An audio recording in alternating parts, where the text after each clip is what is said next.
Hi guys, how's everybody doing? I hope everyone is doing great. I am coming on today because I just finished a harvest of well, actually I'm not even halfway finished yet, but I was about to harvest some paddy pan squashes when I was so pleased with them that I figured let me make a quick video and encourage someone out there who is having the problem I was having with growing paddy pan squashes. Now these are paddy pan squashes. I don't think you'll see them in stores because, and I think I know the reason why, they are liked by the vine borer. They have a lot of pests are attracted to them, and especially the vine borer. They love these things. I have zucchini and yellow bottleneck squash, and they are not attacked as much as these paddy pan squashes. You may hear people call them scallop squashes or flying saucer squashes. They're different names, but a lot of people love them, like myself, because they're tender. You can harvest them at this size and grow them, and they're quite attractive when you put them on the plate, pretty much. And but they taste just like other squashes, right? They take the flavor of whatever you add them to. But for years I've been trying to grow them. They have no problem germinating. They germinate very fast. They grow very fast. They start to put out fruits from the trees are yay tiny, even though they can grow this big, right? But when that vine borer gets to it, it gets in the vine and it starts eating the plant within the vine. Now there are ways that you can kill this vine borer, but it would not be organic gardening, and that's where the problem comes in. You can, I was growing them for a while, but I would only be able to get like 2 harvests. So I would plant like 12 plants sometimes, and I would only be able to get like maybe 8 squashes out of that. And so what I find that a lot of people would do, they keep planting them, you know, but they have just given up on trying to fight the vine borer.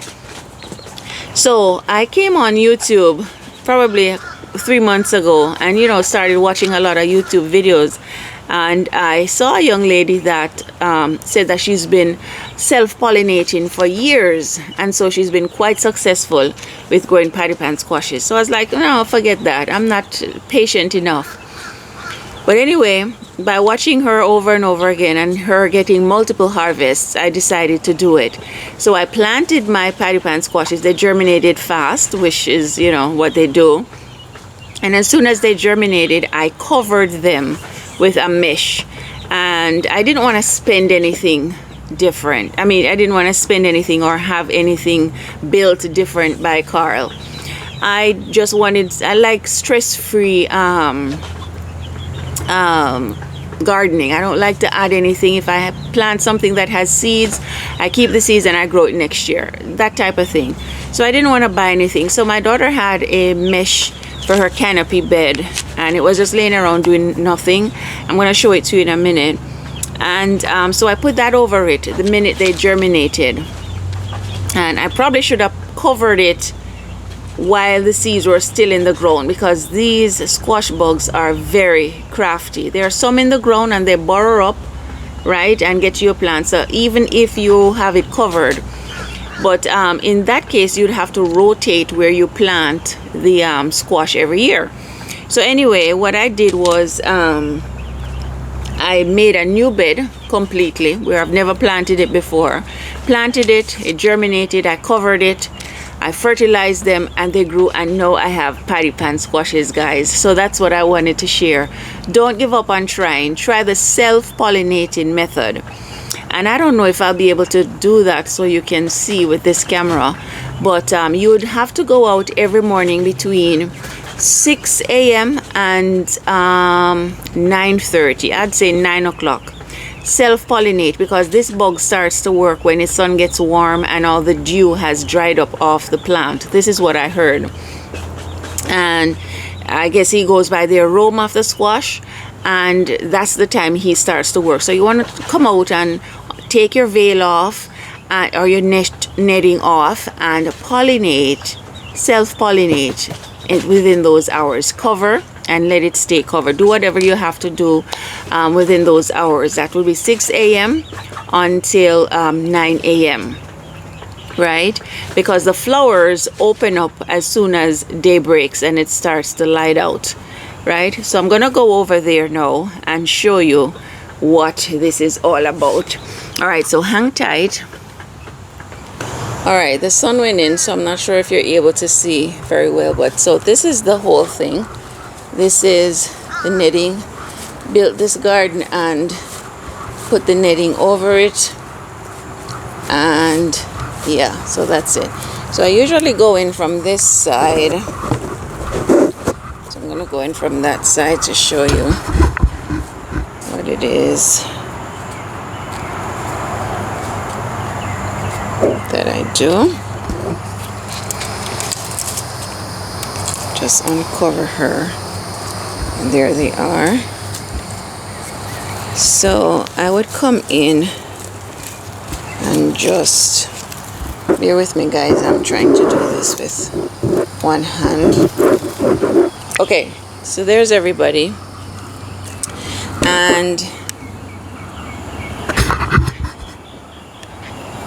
the way you can tell the female flower is by looking at each flower, obviously, and the flower that does not have a fruit attached to it is the male flower.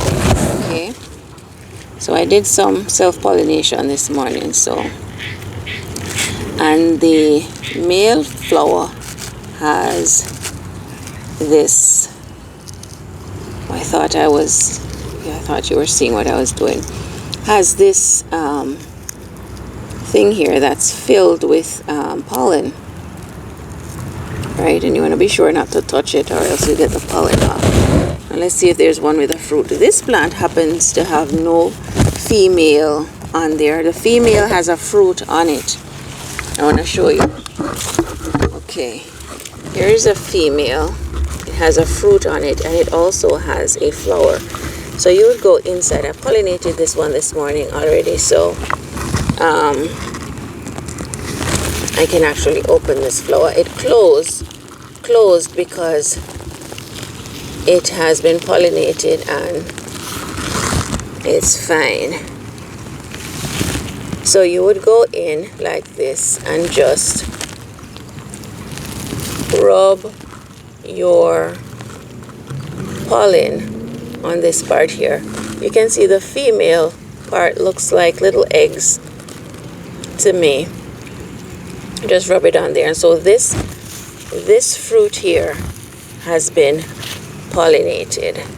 All right, there are many videos on YouTube you can look at to kind of reinforce what I'm trying to show you here. The sun went in, so I can hardly see.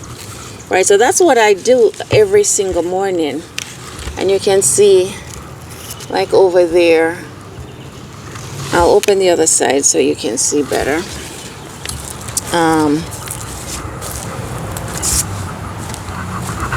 This is one female, and it has a little flower here, but it hasn't opened up yet. In a couple of days it's going to open up, and so hopefully there'll be male flowers on here that I can open up like this one and just self-pollinate her. So after I self-pollinate, the second day I come out and I put these little bags on.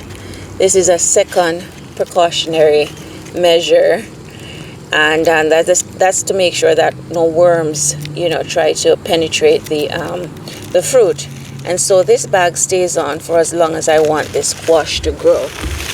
And I'll show you a couple more.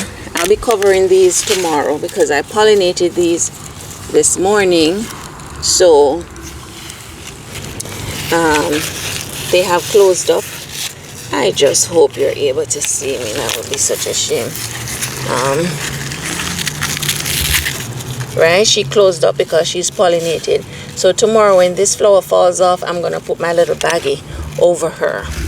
Okay, I'm gonna show you some that I have bags on already, and they've been growing nicely in the bags. take this thing up. These have been growing in the bags, as you can see, one here and one over there, and this one. Now, this plant, for some reason, it's not doing so well. It produced one fruit, and I'm not sure if it's going to produce anymore. So when I harvest this, I'm going to go ahead and pull this one up, because it just might have gotten infected with a bug or something, and I don't want it spreading. So like I said, after I pollinate, the next day I would cover. So these are going to be covered tomorrow, like this one. And also,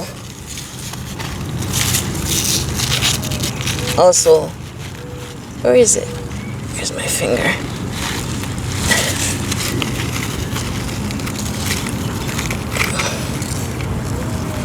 And also this one. So anyway, yeah, I hope you guys are getting the idea. But it is quite possible to self-pollinate and have some success. So prayerfully this will continue, and I'll be able to have patty pan squashes all season. I'll definitely keep you informed, and I'm going to harvest those now and take them back with me so you can see what they look like up close. Okay, so I'm going to go ahead and harvest this one. I'm going to go in with my little clipper, cut her off, and here she is. I like to eat them at this size because they're nice and small. And as you can see, this bag was getting too big for it. That's how fast they grow. So I'm going to have to cut her out of this bag, and I'm going to wait and get some more bigger bags. They grow very fast. That's what I mean when I say I love these squashes. I love squashes in general because they just want to grow. And this one comes out easily. So here it is, right? Famous patty pan squash. I'm gonna get a couple more of them. This is the problematic plant. I don't know if I should leave it for a little while to see if it really got infected or not. But I think it did, because if the bug is on the inside of the stem, you can see the size of the fruit is okay, but the plant is not growing well. I'm just going to go ahead and pull her up and so show you what happens. This is where the squash bug would be, somewhere in the vine here, eating the plant from the inside out. And sometimes if you look in here, you're able to see him. How he got to this one, I'm not sure, right? But it's right here at the edge. So take her up.